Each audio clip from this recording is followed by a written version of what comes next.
Okay, good morning. I'm going to turn things over right away to the Lincoln County State's Attorney.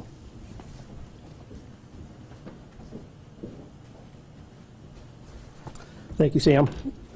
Good morning. My name is Tom Woolman. I'm the Lincoln County State's Attorney. Yesterday, one of our grand juries reconvened in the investigation of Jackson S. Phillips. They were the original grand jury that heard the indictment from back in March related to the charges involving Randy Gerlach. They reconvened and considered a superseding indictment against Jackson Phillips for additional counts of murder in the first degree, murder in the second degree, manslaughter first degree, and one additional count of manslaughter in the first degree. The delay was as a result of the finalization of the autopsy report, and Dr. Snell provided testimony yesterday related to that.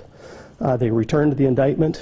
The defendant is currently in custody on the original charges, which would be the aggravated assault charges, on a $50,000 cash bond. He will be arraigned on these charges probably early next week. The defendant has entered a not guilty plea to the original indictment, but again, he'll be arraigned on these new charges early next week. The investigation related to the death of Randy Gerlach, and Mr. Phillips was arrested without incident on March 1st in Mitchell related to these charges. Any questions? Can you tell us about Randy and Jackson Phillips' relationship? Or the indictment is tagged as a domestic, so accordingly, one of the elements that we would need to establish would be that they were in a significant romantic relationship pursuant to state law. And so then, how common is it for it to do like this type of thing where there's two indictments in a case that come back? Well, the superseding indictment will actually serve as the indictment now. It takes the place of the original, and it does include the original indictment in the body, so it includes those aggravated assault charges that he was initially indicted on.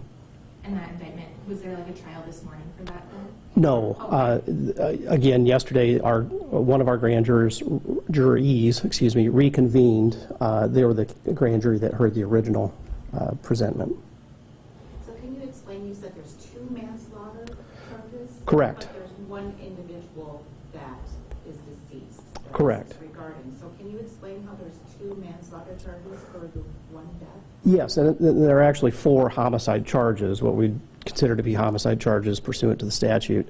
Murder first degree, murder second degree, and then those 2 alternate, they're not alternate, but they are 2 different theories of manslaughter in the first degree. So each one of the offenses as it relates to the homicide would be differing theories of our case. Did Mr. Phillips have any previous criminal records or activities? I'm not in a position to be able to comment on that. Okay. Can you comment at all about any incidents while being incarcerated, behavior incarcerated? I wouldn't be able to. Yes. I'm not aware. I'm not aware of any. If there were, I wouldn't be able to comment. So. And anything about him being under the influence at the time of the murder, or any drug-related paraphernalia, anything that would tie this to some sort of substance abuse or alcohol abuse? Not in a position to comment on the facts of the case. So then what sort of happens at the arraignment that will come up? He'll be advised of the charges against him and the potential punishment for each one of those offenses. He will be advised of the pleas that are available to him, and then there may be additional consideration related to his bond. Can you talk at all about what those punishments might be? Well, first degree murder would be a mandatory life sentence and or eligible for the death penalty. We have no indication at this point that this case would be a death penalty case. There'll be a scheduling order that will be entered, in which Judge Rasmussen will affix a date for us to declare whether or not we would seek the death penalty. Murder second would be a mandatory life, and the manslaughter charges would be up to life. What is kind of the rough timeline for this whole court procedure now to play out? By law, we're required to bring our charges to trial prior to the expiration of 180 days. With that being said, in significant cases like these, oftentimes they'll take in excess of that 180 and up to a year. I know on the court filings there's like a grand jury trial this summer. Could that possibly change depending on what happens with the indictment still? Or? Correct.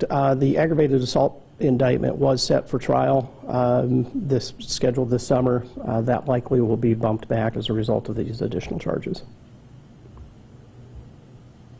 And is there a new affidavit of arrest? There is not.